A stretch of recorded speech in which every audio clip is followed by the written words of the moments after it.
네, 안녕하세요. 저는 현재 미래에서 GMPT 스튜디오라고 하는 운동센터를 운영하고 있는 박경우라고 합니다. 반갑습니다. 실제로 요즘 시니어분들이 많이 좀 찾으시는 편이시죠? 네, 맞습니다. 안 그래도 최근 들어서 시니어분들이 많이 문의도 주시고요. 실제로 방문하셔서 저하고 수업도 같이 진행을 해보고 있습니다. 예전에는 적게 먹고 운동하면 살이 빠진다 막 이런 얘기가 좀 많이 있었는데 그게 요즘 통하지 않는다고 하던데 그게 왜 그런지 혹시 아시나요? 젊었을 때와 지금의 모습을 조금은 생각을 해보면 쉽게 답이 나오는데요. 저희가 어렸을 때는 이제 적게 먹고 더 많이 운동하면 체중에 대한 조절이 잘 된 경험을 한 번씩 해보셨을 거예요. 나이가 들어가게 됨에 따라서 아무래도 노화라고 하는 것이 진행이 되고요. 그로 인해 근육의 감소 또한 찾아오게 됩니다. 근육의 감소라고 하는 것은 대사량의 감소로까지 좀 이어지게 되거든요. 대사 자체가 감소하게 되면서 자연스럽게 소모가 되어지는 열량 또한 적어지게 되는 것이죠. 예전에 비해서 똑같이 먹었지만 소모가 되어지는 열량이 적어지게 되니 살이 좀 더 잘 찔 수밖에 없는 것이죠. 중년이 넘어가면은 뱃살이 진짜 안 빠지는데 혹시 이유가 뭘까요?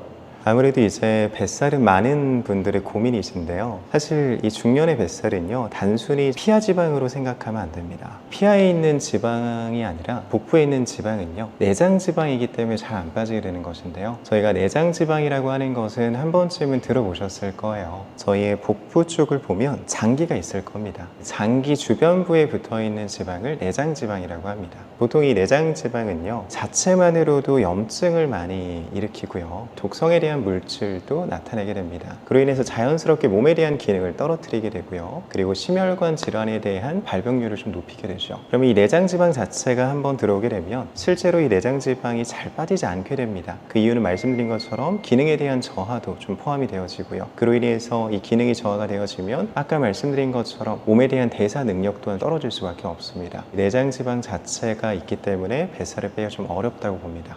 내장지방은 왜 생기는 걸까요? 단순하게 보면 저희가 적게 움직였기 때문이고요. 그 다음에 이렇게 지방에 대한 전환이 빠른 정제 탄수화물을 너무 많이 먹었기 때문입니다. 정제 탄수화물은 어떤 종류가 있을까요? 대표적으로 이제 알고 계시는 것 중에 흰쌀밥이 있을 것이고요. 흰색으로 된 빵도 있을 것이고요. 식빵이겠죠. 그 다음에 이제 흔히 아침에 많이들 드시는 시리얼 또한 마찬가지입니다. 그런 정제 탄수화물이 아닌 좋은 원료로 해서 복합 탄수화물 개념으로 시리얼을 많이들 만들어내고 계세요. 그런 시리얼은 오전에 좀 드셔도 괜찮습니다. 요즘 사람들한테 유행하는 것 중에 하나가 간헐적 단식이라고 있는데 진짜 그 뱃살을 빼는데 효과가 있나요? 제 회원분들도 간헐적 단식에 대해서 많이들 여쭤보시는데요. 저는 간헐적 단식을 권장해 드리는 경우도 있고요. 간헐적 단식이 맞지 않으시는 분들에게는 저희가 흔히 알고 있는 세 끼를 먹는 식단으로 해서 구성을 해드리고 있습니다. 그럼 간헐적 단식이 효과가 있냐라고 하냐면 효과가 있습니다. 간헐적 단식의 효과가 있는 이유는요, 저희가 단식이라고 하는 것을 진행을 하게 되면 몸 안에서 일어나는 현상 때문인데요. 저희가 간헐적 단식을 통해서 몸 안에서 일어나는 현상을 오토파지라고 합니다. 오토파지라고 하는 현상이 일어나게 되는데, 말이 좀 어려워서 그렇지 그냥 그대로 해석하면 스스로 먹다입니다. 스스로 먹는다라는 것인데, 뭘 먹느냐라고 하냐면 저희 몸 안에는 세포가 있겠죠. 그 세포 자체가 기능적으로 좀 떨어진 세포가 있을 겁니다. 좋은 세포가 있을 것이고요, 좋지 않은 세포가 있을 것입니다. 그럼 그 좋지 않은 세포를 분해시켜서 에너지로 재생산시키는 것을 오토파지라고 합니다. 그럼 이 현상이 일어나게 되면 자연스럽게 기능이 떨어져 있는 세포들은 사라지고 기능이 좋은 세포들로 구성이 되겠죠. 그로 인해서 저희의 몸에 대한 기능이 좀 좋아지게 되면서 아까 말씀하신 것처럼 이런 내장 지방을 빼내는 데에도 좀 효과가 좋아지게 되는 것이죠.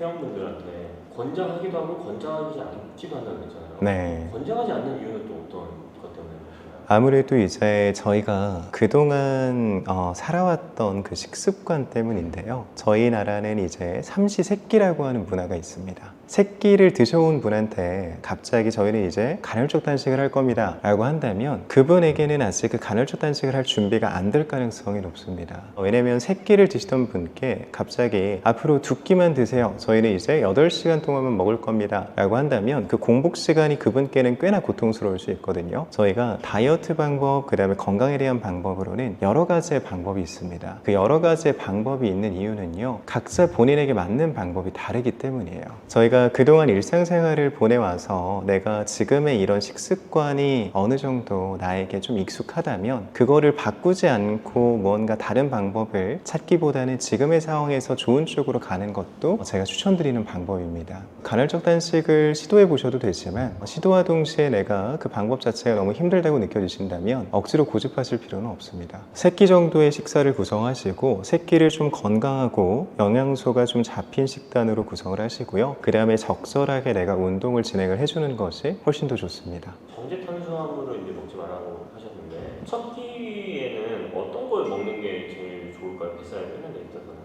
첫 끼는 꽤나 중요하게 볼 수가 있는데요. 왜냐면 내가 이제 일어나서 활동을 시작하기 전에 처음으로 먹는 음식을 저희는 첫 끼라고 얘기를 합니다. 첫 끼를 어떤 것을 먹게 되냐에 따라서 혈당에 대한 조절 능력에서의 차이가 나타나기 때문인데요. 저희가 정제 탄수화물을 피하라고 말씀을 드리는 이유는 혈당 자체가 너무 급격하게 올라가기 때문이에요. 혈당이 급격하게 올라온 만큼 이 혈당이 급격하게 떨어집니다. 그럼 급격하게 올라온 이러한 혈당은 지방으로의 전환이 빨라지게 되고요. 그런 지방으로의 전환이 빨라진 것은 아까 말씀드린 것처럼 내장 지방으로 축적될 가능성이 높습니다. 그럼 급격하게 떨어지는 혈당은요, 극심한 배고픔을 느끼게 되고요, 컨디션의 저하로 이어지게 됩니다. 저희가 이 혈당 자체를 조금은 잘 조절할 수 있는 음식을 선택해라 라고 하는 것인데, 그러한 음식들은 보통은 복합 탄수화물이라든지 양질의 단백질, 식이섬유, 좋은 질의 지방이 있습니다. 좋은 음식을 선택해서 먹는 것이 혈당을 조절할 수 있는 능력이고요. 오전에 식사를 하게 됐을 경우에는 말씀드린 것처럼 혈당을 높이는 음식은 피해야 하니 정제 탄수화물 쪽은 배제를 하고요. 복합 탄수화물로는 저희가 흔히 알고 계시는 현미밥, 잡곡밥이라든지 통밀빵 이런 것도 조금은 탄수화물군으로 선택을 해보셔도 괜찮고요. 아니면 요즘 많이 드시는 것 이제 오트밀이 있습니다. 오트밀도 도움이 많이 됩니다. 그리고 이제 단백질은 저희가 삶은 계란을 좀 드시면 도움이 되고요. 그다음에 이제 닭가슴살 알고 계시는 것처럼 드시면 좋고, 조금 더 나아가서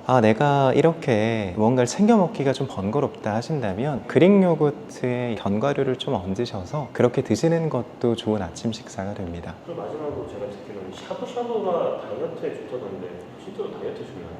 밖에서 외식에 대한 부분을 생각을 안 할 수가 없는데요. 그리고 이제 집에서 건강하게 음식을 먹으려고 할 때 어떤 것을 먹냐라는 질문을 많이 하세요. 근데 이제 저도 마찬가지로 샤브샤브를 많이 추천을 드립니다. 샤브샤브가 왜 좋은 음식이냐라고 하냐면 저희가 재료를 놓고 보면 됩니다. 좋은 재료들로 구성이 되어져 있다는 것이 장점인데요. 양질의 고기와 혹은 해산물을 저희가 양껏 먹을 수 있고요. 그 다음에 신선한 채소들을 통해서 식이섬유 또한 충분하게 섭취해 볼 수가 있습니다. 샤브샤브를 먹을 때는 데쳐서 먹죠. 고기를 데치면서도 자연스럽게 지방이 조금은 빠지게 되고요. 그 다음에 야채를 육수에다가 넣어서 또다시 건져서 먹게 됩니다. 채소는요, 정말 좋은 것이 맞지만 이 채소 자체를 생으로 너무 많이 먹게 되면 위장에 부담을 주게 됩니다. 근데 익혀서 먹는 것이 가장 좋은데 쪄서 먹거나 아니면 데쳐 먹거나, 샤브샤브는 또 데쳐 먹지 않습니까? 그래서 위장의 부담도 줄이면서 저희가 양질의 식이섬유를 충분히 섭취해 볼 수가 있는 것이죠. 대신에 주의해야 되는 사항이 있습니다. 칼국수라든지 이런 밥은 드시면 안 됩니다. 한 가지만 이제 여쭙고 싶은 거는 트레이너님만의 꿀조합이라는 게 그런 게 있을까요? 일단 제가 먹는 방법을 말씀을 드리자면 첫 번째로는 맑은 육수를 선택을 하셔야 됩니다. 샤브샤브라고 칭하고 허거와 같은 비슷한 종류의 음식들이 많이 나오는데요. 맑은 육수가 아닌 다른 육수를 선택하게 되면 나트륨의 함량도 너무 높고요. 열량 또한 높아질 수 있으니 다이어트 음식과는 좀 거리가 멀어질 수 있습니다. 맑은 육수를 선택하시고, 그 다음에 많이들 소스를 좀 찍어 드시는데요. 저는 사실 샤브샤브를 먹을 때 간장 소스 외엔 다른 건 먹지 않습니다. 간장은 드셔도 되지만